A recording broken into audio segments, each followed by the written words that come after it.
Hello guys, welcome to TPW Talking Pro Wrestling, and holy moly, this was a great show, and I think a lot of people can say the same thing because there was a lot that happened, a lot of big announcements as well.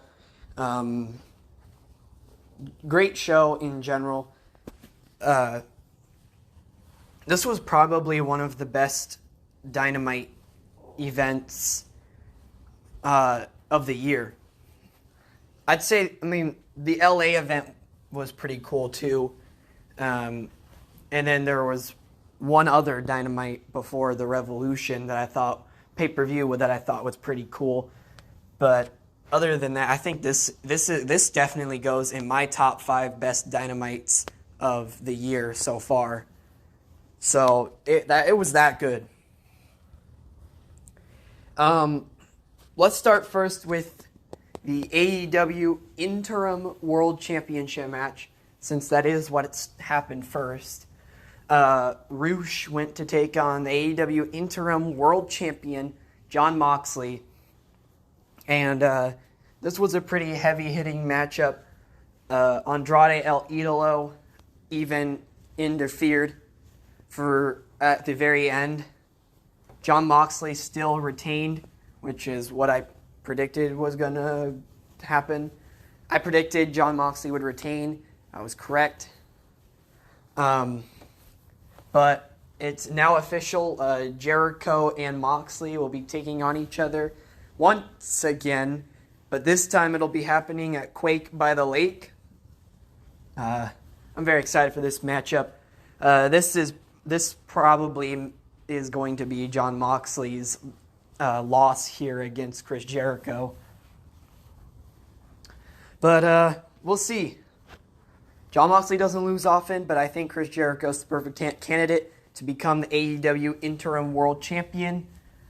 I think it's a long time coming. I think it should happen.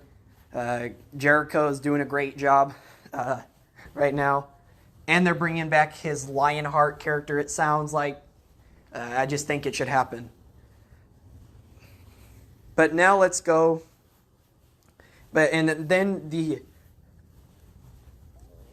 then we had the Trios titles announced. It's official. The Trios titles are here.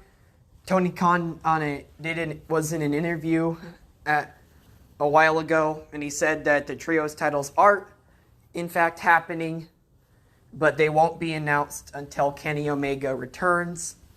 So now this is one of those things where we're like, Kenny Omega's coming soon. The titles were announced, but Kenny's not here yet. But Kenny Omega is most definitely coming soon. So yeah, I'm excited to see that. They also announced there'd be a Trios tournament that is going to happen soon, and that would be happening. That the finals would be happening at All Out. I'm guessing the tournament's going to start in either at Quake by the Lake or a week after that. Just to get some build up for the teams, the trios that are going to be a part of the tournament and all that other good stuff. And also so there isn't such a long wait for All Out, since they could literally do like a regular knockout style tournament and get up there pretty quickly, since they have Dynamite and Rampage around the clock. So there's that too. I have no problem with the trios, some of the trios matches happening on AEW Rampage. I think most would probably are most likely going to happen on Dynamite, though. We'll see what happens. But I'm really excited for the trios titles. Ring of Honor has trios titles. AEW now is going to have trios titles. By the way, the belts look amazing. I love the look that they did for the trios belts. They pulled a similar approach to the women's title, the All-Atlantic, and the All-Atlantic title, but also made it stand out as well. So I'm glad they did a little bit of a mixture of that. They made it stand out, but they made it look pretty similar to what the All-Atlantic title and the Women's Championship title looks like, frame-wise, but the actual picture itself, they made it stand out. That's my point, and I'm glad they did that. So, but then the FTW title was on the line as Danhausen challenging Ricky Starks for the FTW title, the joke title, but it's whatever. Danhausen got squashed in 2 minutes, something like that. I figured Ricky Starks would lose the FTW title. As well. Danhausen did not lose, though. Hook came out because he actually, Ricky Starks actually said he has a little bit left in the tank but he meant it this time. And then he said he had an open challenge again, but for another match, FTW title matchup, Hook came out and became the FTW champion. So he is now the third ever FTW champion in AEW. Let's see what happens next for Hook. But now then it was announced the Undisputed Elite would be back next week. I am so glad Undisputed Elite is coming back. I kind of missed the Undisputed Elite. They're amazing. I love Undisputed Elite. I love Adam Cole. I love Bobby Fish. I love Kyle O'Reilly. The Young Bucks are amazing, too. I'm glad Undisputed Elite's coming back. Which also means... But there also seems to be something big going on here. Something... The storytelling within the Young Bucks is always good, but there's something big that seems to be going on here. And I think it has to do with the Trios titles. But we'll see what happens there. Young Bucks, they said some words. They went to Hangman Adam Page. They wished him a happy birthday. And then Hangman wished Nick Jackson an early birthday since his birthday is tomorrow. Well, today. Well, it's tomorrow as of this recording, but today as in when this is being posted. But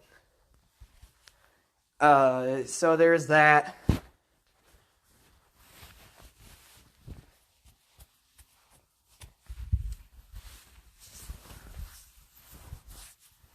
And, yeah, that's pretty much what happened there.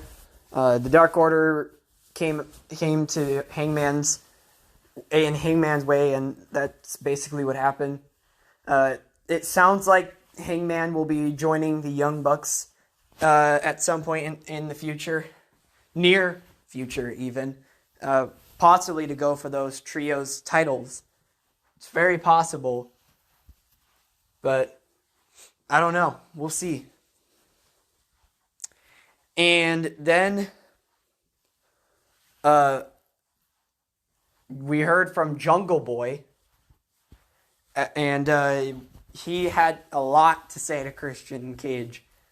It sounds like Luchasaurus is now actually resided with Jungle Boy. He's not with Christian Cage again. But I don't know. Also, Christian Cage will be taking on Matt Hardy one-on-one once again.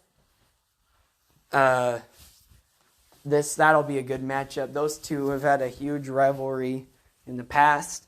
They have a big history within each other.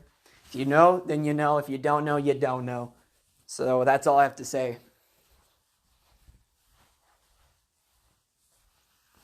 But the promo that Jungle Boy had to say about Christian Cage, it was pretty good. Jungle Boy he's gotten good. Christian Cage had not a lot, but he had some to say as well. So within this rivalry within Jungle Boy and Christian Cage, I'm excited to see where this eventually ends up going. So, yeah. Thunder Rosa, the champion, went to take on Miyu Yamashita. This was the AEW Women's World Championship match. That was, for some of the matchup, it seemed a little sloppy, but it was okay. There were some good moments, though. I honestly thought the Tokyo Joshi Summer Princess event was better. The first match was better. This tonight, it was a little sloppy, but they both gave it their all. They both Miyu Yamashita did a pretty good job, other than some of the sloppy spots on the apron. But that was really the only sloppy spot that was there. Other than that, it was a pretty good matchup. It was pretty. But I predicted here that Thunder Rosa would retain the AEW Women's World Championship, and she did. So I'll give credit to her on that. Sammy Guevara went one-on-one with Dante Martin. This was a pretty good matchup, honestly. This was one of those dream matches that I actually have had.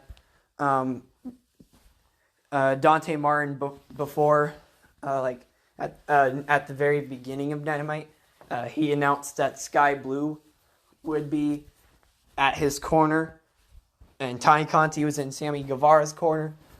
God, that was an awesome match. I predicted here that Sammy Guevara would beat Dante Martin, and I was correct. Just JAS just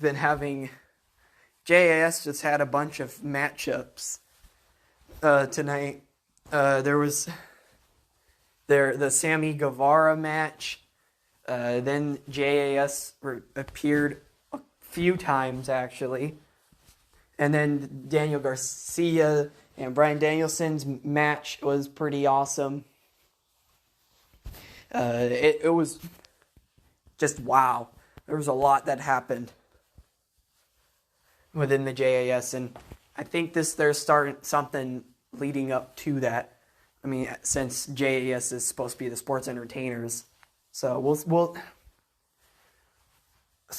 see what happens from there. But yeah, that was a good matchup between Dante Martin and Sammy Guevara. Malachi Black caught an awesome promo like he always does. And this time he was basically talking about Miro being a part of the House of Black. Brody King challenged Darby to a coffin match, which Darby Allin has done 2 coffin matches already. But I like the idea of having another coffin match. Darby Allin and Brody King going one-on-one. I love this idea.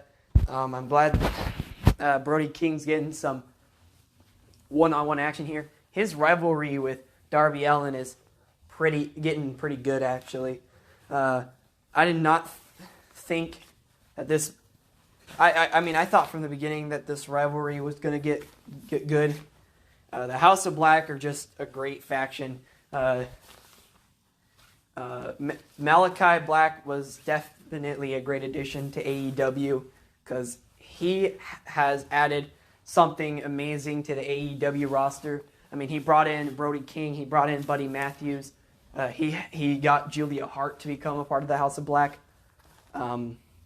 The House of Black has just been incredible. I am so glad that AEW signed Malachi Black and Brody King and Buddy Matthews, and then that they had Julia Hart become part of the House of Black. It's been a wild ride.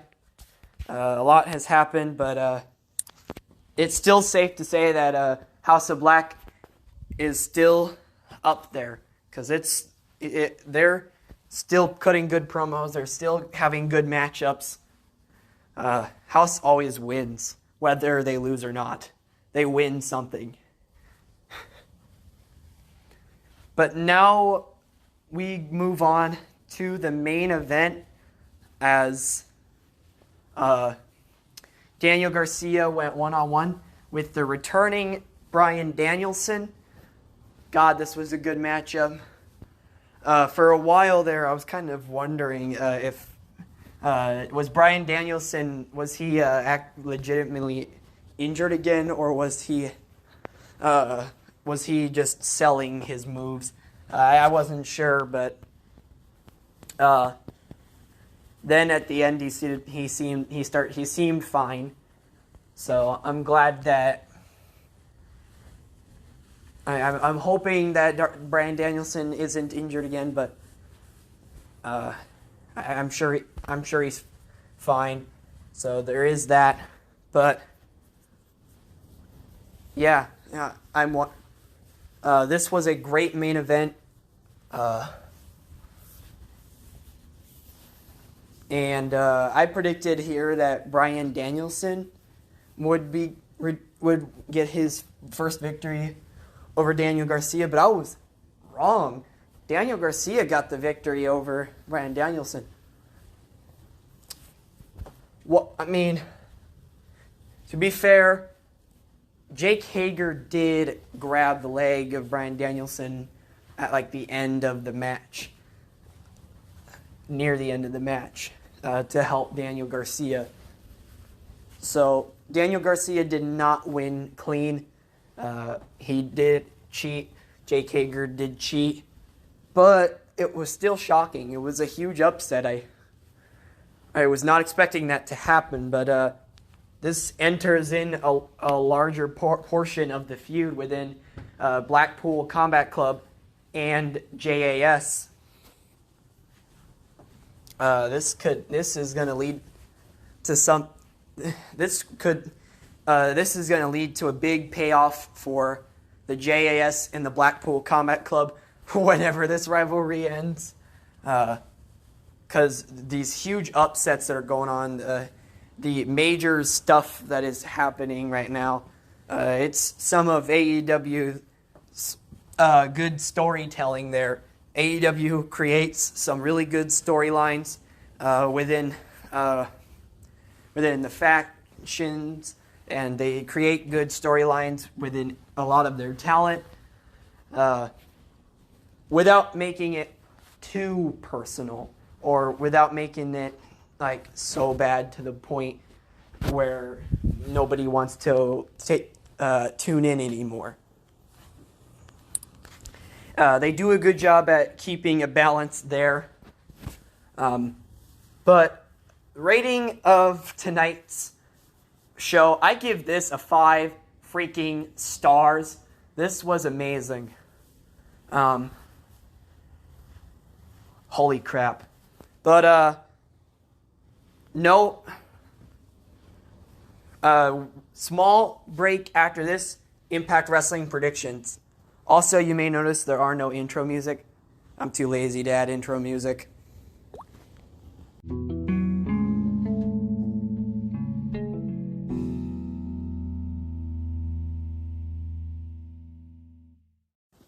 Hello guys, welcome back. I know I said I was going to do Impact Wrestling predictions, but I'm actually going to do AEW Rampage predictions this time around. I'm going to do Impact Wrestling predictions on an a different episode, on its own episode this time around.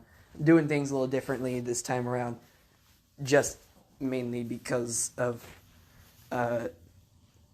time-wise for these episodes. But anyway, let's move on. AEW Rampage will be live. Well, it won't. I mean, it's taped, but it'll be live on Friday, this coming Friday, on television.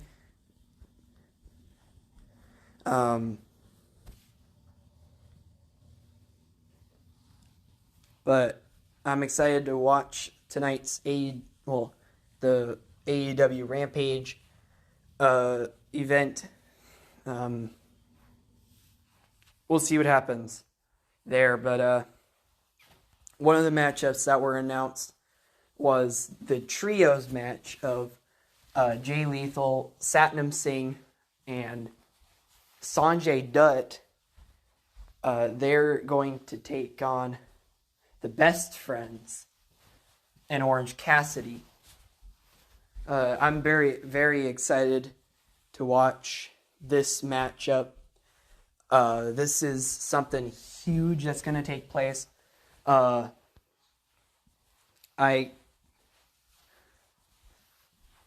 kind of wondering if Sanjay Dutt actually is going to do anything. Probably not. I mean, he might, but probably not much, since he did say on AEW Unrestricted that he wasn't going to be wrestling again, but that obviously changed. I mean, he's going to be a part of the matchup somehow. I mean, he may not do much, but still technically wrestling. So, but Jay Lethal and Satnam Singh probably will be doing most of the work here. But yeah, my prediction here is that Jay Lethal, Satnam Singh, and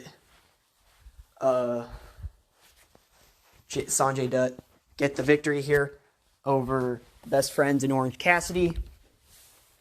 I don't think Satnam Singh is going to be getting any losses anytime soon, especially since they're booking him to be this large man. So there is that as well.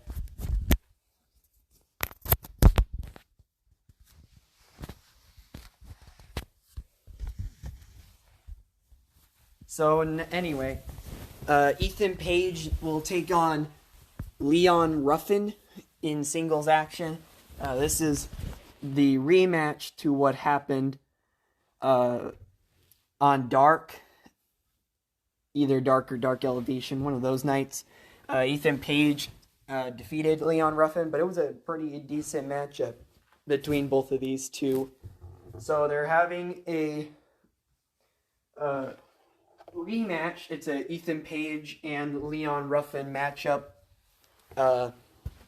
again, but this time on Rampage. My prediction here is that Ethan Page gets the victory once again. I'm sure Leon Ruffin's going to put on a good performance, though. I think this is just a developmental type thing for Leon Ruffin to get him a chance to show what he's capable of. And he's smaller than Darby Allin. Not by much, but he is. Surprising, because Darby Allin's really small. But anyway, yeah, I predict Ethan Page is going to get the victory over Leon Ruffin. But Leon Ruffin will get to showcase a little bit of his match skills, I guess. And then another singles match will be taking place. Matt Sydal, Lee Moriarty, one-on-one, teacher versus student. It seems Lee Moriarty has turned heel. So, problem here is what exactly is going to happen within this singles matchup. So, I'm not sure. This could be either way. This could advance the storyline just fine. I'm okay with either guy winning this matchup. I'm going to predict here that Lee Moriarty gets the victory.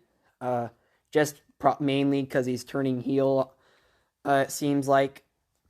But there's been a lot of heel and face turns here in AEW, but that's good to see. Keeping the product fresh, that's what we need. We need to keep the product fresh. Otherwise, it's going to go downhill eventually. So, but yeah, I'm all in for this heel turn with Lee Moriarty. let's see what he's got. But yeah, Lee Moriarty gets the victory here over his teacher, Matt Sydal. And that's a wrap, Jack. I'm sorry, I'll never do that again. But this is TPW Talking Pro Wrestling. And yeah, that's it. I'll see you guys tomorrow. Well, I'll see you guys. Actually, I'll see you guys later. I'll see you guys later today for the Impact Wrestling predictions. Have a good morning, everyone.